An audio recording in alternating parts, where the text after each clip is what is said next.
It was a bright and happy morning. The sun was shining high, and birds were singing softly outside. Inside a cozy little home, Tiko was ready for a fun new day.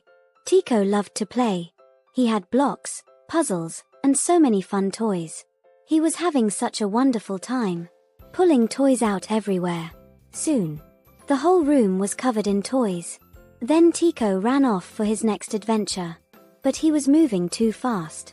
He did not see the toys on the floor. Uh-oh. Oops. Tiko slipped and fell down on his bummy. In the kitchen, Mommy heard the loud noise. She quickly rushed to Tiko's room. She saw Tiko sitting there looking surprised.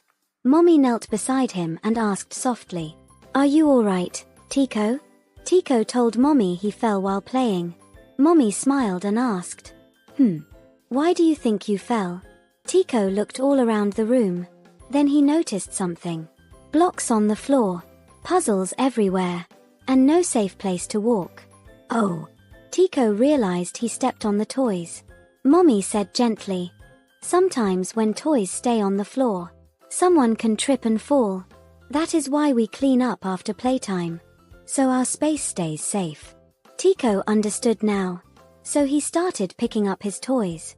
One by one, into the basket they went. Mommy helped too. Together, they made a wonderful team. Soon the room looked clean again. "Great job, Tiko," Mommy said proudly. Tiko felt happy and proud too. High five. And Tiko learned something important that day. Playing is fun, but cleaning up keeps everyone safe. So remember, little friends, when playtime is through, pick up your toys. One by one. Happy room. Happy feet.